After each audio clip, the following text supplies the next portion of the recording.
RS power మీడియాకు స్వాగతం. అండగా ఉంటామని ప్రధాని నరేంద్ర మోదీ భరోసా.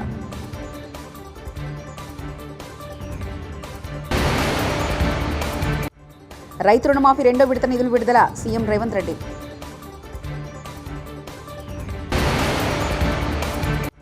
చట్టం ప్రకారమే నా తల్లిదండ్రులకు పోడు భూముల హక్కు వచ్చింది మంత్రి సీతక్క.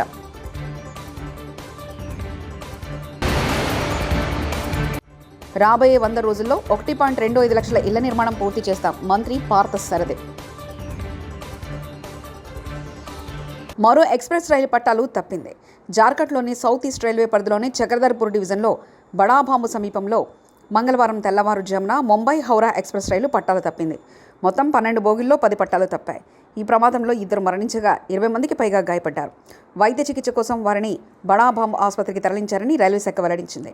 అయితే మెరుగైన వైద్య చికిత్స కోసం వారందరినీ చక్రధరాపూర్కు పంపినట్లు తెలిపింది. కొండచెరలు విరిగిపడంతో పైనాడులో పరిస్థితి భీతావహంగా మారింది. మొప్పాడిలో గల పలు ప్రాంతాల్లో కొండచెరలు నేరుగా ఇళ్లపై పడ్డాయి. దీంతో 43 మంది వరకు చనిపోయారని అధికారులు ప్రకటించారు. వీరిలో 3 చిన్నారులున్నారు. పోలీసులు, అగ్నిమాపక సిబ్బంది, ఎన్డీఆర్ఎఫ్ సిబ్బందితో సహా చర్యల్లో పాల్గొన్నారు. పరిస్థితి తీవ్రత దృష్ట్యా కేరళ ప్రభుత్వం ఆర్మీ సాయం కావాలని కోరింది. దీంతో భారత ఆర్మీ రంగంలోకి దిగింది. కొండచెరలు విరిగిపడంతో మండక్కై, చూరల్మాల, అట్టమాల, నుల్పుజా గ్రామాల్లో పరిస్థితి దయనీయంగా మారింది. ఎన్నికల ముందు కాంగ్రెస్ ఇచ్చిన మాట ప్రకారం రైతు రుణమాఫీ రెండో విడత నిధులు మంగళవారం ముఖ్యమంత్రి రేవంత్ రెడ్డి విడుదల చేశారు. 1,00,000 నుంచి 1,50,000 వరకు రుణమాఫీ కోసం 6,191 కోట్ల నిధులు విడుదల చేశారు. రెండో విడతలో భాగంగా అసెంబ్లీలో సీఎం ప్రారంభించారు. వేదికపై 17 మంది రైతులకు సీఎం చేతుల మీదుగా చెక్కులు పంపిణీ చేశారు. ఈ సందర్భంగా ముఖ్యమంత్రి రేవంత్ రెడ్డి మాట్లాడుతూ, ఇవాళ తెలంగాణ రైతులందరి ఇళ్లలో పండుగ రోజని రైతు రుణమాఫీ చేయడంతో తమ జన్మ ధన్యమైందని అన్నారు. 2 విడతలుగా కలిసి 10 సంవత్సరాలు 120 నెలలు కలిపితే కూడా 25,000 కోట్ల రూపాయలు గత ప్రభుత్వం చెల్లించలేకపోయింది. మేము అంచనాలేసి బ్యాంకుల నుంచి వివరాలు తెప్పించుకొని కమర్షియల్ బ్యాంక్సే కాకుండా అగ్రికల్చరల్ బ్యాంక్స్ నుంచి కూడా రైతులకున్న అప్పుల వివరాలు తెచ్చుకున్నప్పుడు 31,000 కోట్ల రూపాయలు దాదాపుగా లెక్క తేలింది.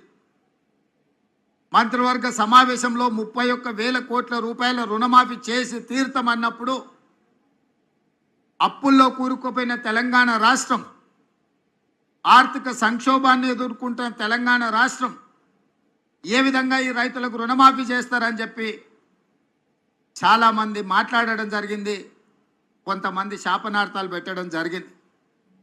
వాళ్ళు చేసిన అప్పులు వాళ్ళకి తెలుసు కాబట్టి వాళ్ళు ఒక నమ్మకంగా ఉన్నారు, ఎట్టి పరిస్థితుల్లో వీళ్ళు చెల్లించరు, ఆగస్టు నెలలో ఏదైతే మాట ఇచ్చిండో మాట తప్పుతాడు అని.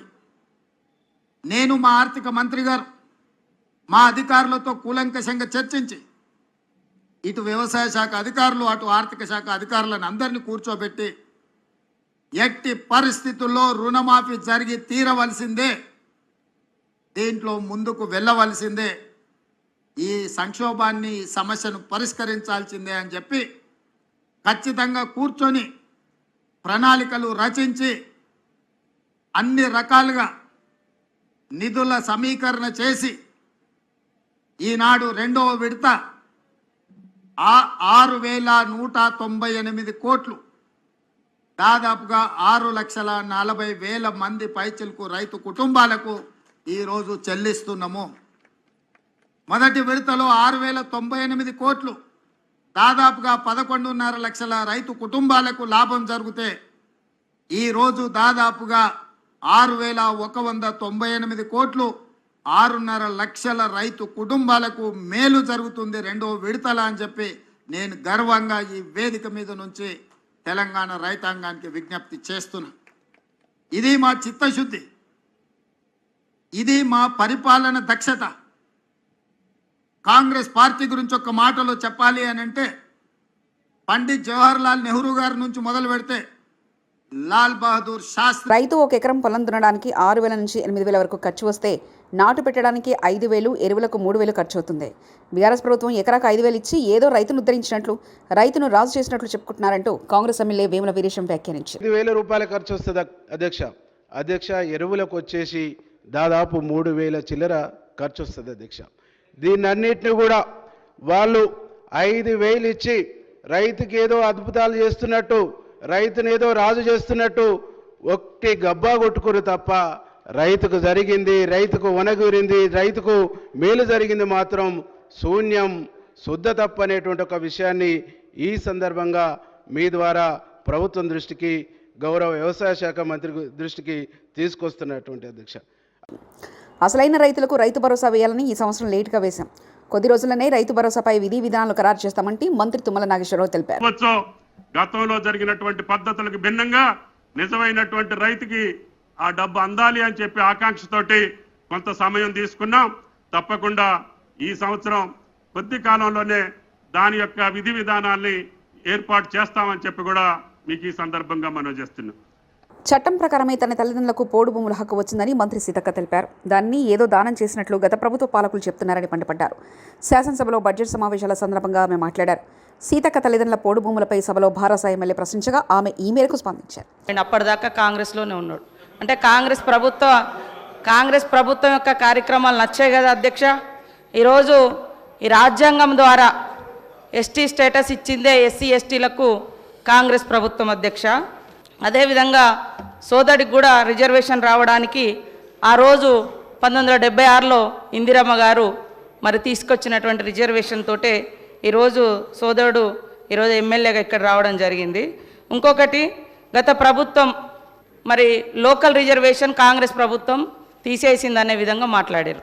గతంలో జీవో నెంబర్ 3 తీసుకొచ్చి ఏజెన్సీ ప్రాంతాలలో ఐటీడీఏల ద్వారా వేలాది మందికి ఉద్యోగాలు ఇచ్చిన ఘనత కాంగ్రెస్ ప్రభుత్వంది. కానీ మీరు సరిగ్గా ఆర్గ్యుమెంట్ చేయక అది కోర్టులో పోయింది. మీరు ఇచ్చిన 10% రిజర్వేషన్ కూడా ఎలక్షన్స్ ముందు ఇచ్చారు, అది కూడా ఇవాళ కోర్టులోనే ఉంది సార్. కాబట్టి మాట్లాడేటప్పుడు కూడా కొంచెం ఆలోచించాలి. అదేవిధంగా పోడు భూముల చట్టం వందల సంవత్సరాలుగా అడవులలో బతుకుతున్నటువంటి అణగారిన ఆదివాసీ గిరిజన వర్గాలకు మరి పోడు భూముల చట్టం 2006 ద్వారా హక్కు కల్పించినటువంటి ఘనత శ్రీమతి సోనియా గాంధీ గారు యూపీఏ చైర్పర్సన్గా, అదేవిధంగా ఆనాటి ప్రధానమంత్రి మన్మోహన్ సింగ్ గారు సార్. కాబట్టి ఇంకా కొన్ని మైనార్టీల గురించి మేము వచ్చి 10 నెలలు అయింది, మీరు 10 సంవత్సరాలు అన్నారు. 12% రిజర్వేషన్ ఇస్తా అన్నారు, మరి 10 సంవత్సరాలైనా ఇవ్వలేదు. అది మీరు మాట్లాడాల్సిన అవసరం ఉంది సార్. అదే కాకుండా దళిత బంధు పేరుతోటి మోసం చేసినామన్నారు. ఇందులో ఆల్రెడీ 2000 కోట్ల రూపాయలను ఈ సంవత్సరానికి గాను మరి పెట్టడం జరిగింది. కాబట్టి మేము ప్రవేశపెట్టినటువంటి బడ్జెట్ను కూడా చూసుకొని మాట్లాడితే బాగుంటుంది. అంటే ఓకే అన్న, నేనేం అనడం లేదు, కానీ మేము పెట్టినాం కదా, పెట్టిన వాటిని కూడా మీరు పెట్టలేదు, చేయలేదు అని కాకుండా మంచిని మంచి అనుండ్రి, చెడుని చెడు అనుండ్రి, పాలకు పాలు నీళ్ళకు నీళ్ళు, అంతేగాని అన్నీ ఏం లేదు అంటే మరి రాబోయే 100 రోజుల్లో 1.25 లక్షల ఇళ్ల నిర్మాణం పూర్తి చేశాం. ఏడాది కాలంలో 8.25 లక్షల ఇళ్ల నిర్మాణం చేపట్టనున్నాం. గత ప్రభుత్వం ఎన్టీఆర్ ఇళ్ల లబ్ధిదారులను పక్కన పెట్టింది. ఇల్లు పూర్తయిన పేషెంట్లు చేయని వారికి చెల్లింపులు చేయాలి. ఇప్పటికే ప్రారంభించిన ఇళ్లను పూర్తి చేస్తాం. మంత్రి ప్రార్థసారథి. అంతేకాకుండా గత ప్రభుత్వం ఉద్దేశపూర్వకంగా ఎన్టీఆర్ హౌసింగ్ ద్వారా లబ్ధి పొందిన లబ్ధిదారులకి డబ్బులు పేమెంట్ ఇవ్వకోకుండా ఎగ్గొట్టిన విషయం అందరికి తెలిసిందే. 5 సంవత్సరాల నుంచి కూడా ఆ పేదవాళ్ళందరూ కూడా తీవ్ర ఇబ్బందులు పడతా ఉన్న విషయం అందరికి తెలిసిందే. ఏ ప్రభుత్వం అయినా సరే గత ప్రభుత్వం చేసిన మంచి కార్యక్రమాలని కొనసాగించాల్సిన నైతిక బాధ్యత ఉన్నప్పటికీ కూడా కేవలం కక్షపూరితంగా తెలుగుదేశం ప్రభుత్వం శాంక్షన్ చేసిన ఇల్లు కాబట్టి వాళ్ళకు ఇవ్వకూడదనే ఏకైక ఉద్దేశంతో ఇల్లు పూర్తి చేసిన వాళ్ళకు కూడా డబ్బులు ఇవ్వకోకుండా నిర్లక్ష్యం చేసిన విషయం మనందరికి తెలిసిందే. మరి ఈ రోజు ముఖ్యమంత్రి గారు వారందరికీ కూడా పేమెంట్ ఇవ్వమని చెప్పేసి ఆదేశాలు ఇవ్వడం జరిగిందని చెప్పేసి కూడా తెలియజేస్తా ఉన్నాను. అదేవిధంగా ఇప్పుడు ఏదైతే హౌసింగ్ ప్రోగ్రామ్ జరుగుతుందో వాటి మీద ఎంక్వైరీ వేసి ఎక్కడైనా సరే అనర్హులైన లబ్ధిదారులు ఉన్నారా, తర్వాత మోడర్న్ టెక్నాలజీస్ వినియోగించుకుని నిర్మాణంలో ఏమన్నా లోపాలు ఉన్నాయా, పేదవాడికి నష్టం జరగకోకుండా అన్ని విషయాల్ని కూడా పరిశీలించమని చెప్పేసి కూడా ఆదేశించడం జరిగిందని చెప్పేసి నేను మనవి చేస్తా ఉన్నాను. ఎగువ ప్రాంతాల్లో కురుస్తున్న భారీ వర్షాలతో శ్రీశైలం జలాశయానికి వరద నీరు పోటెత్తింది. సోమవారం 3 గేట్లను 10 మీటర్ల మేర ఎత్తి నీటిని దిగువకు విడుదల చేసిన అధికారులు తాజాగా మరో 2 గేట్లను ఎత్తారు. దీంతో మొత్తం 5 గేట్ల ద్వారా నీరు దిగువన ఉన్న నాగార్జున సాగర్ వైపు ప్రవహిస్తుంది. మరోవైపు ఈ సుందర దృశ్యాన్ని వీక్షించేందుకు పెద్ద సంఖ్యలో సందర్శకులు వస్తున్నారు.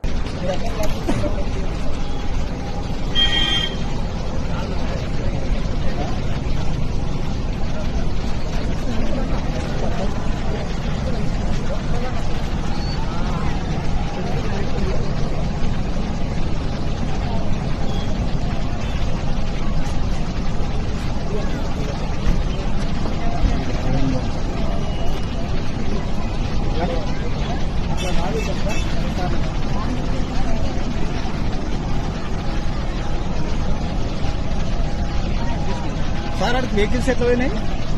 ఏ వెహికల్స్ ఈ రోడ్ ఇట్లానా కింద రోడ్ అలా వెళ్ళిపోతారు అక్కడ. ఉప ముఖ్యమంత్రి పవన్ కళ్యాణ్ గారితో యుఎస్ కాన్సల్ జనరల్ భేటీ.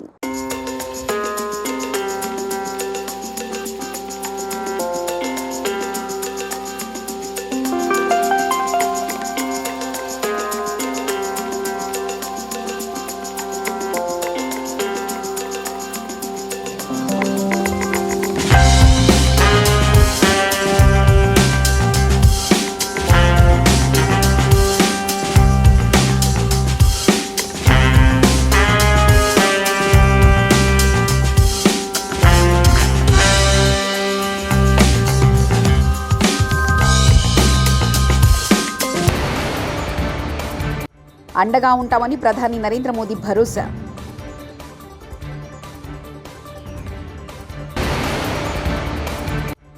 రైతు రుణమాఫీ రెండో విడత నిధులు విడుదల సీఎం రేవంత్ రెడ్డి.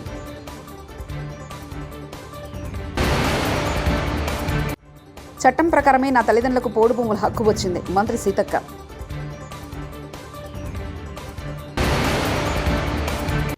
రాబోయే 100 రోజుల్లో 1.25 లక్షల ఇళ్ల నిర్మాణం పూర్తి చేస్తాం మంత్రి పార్థ సారథి.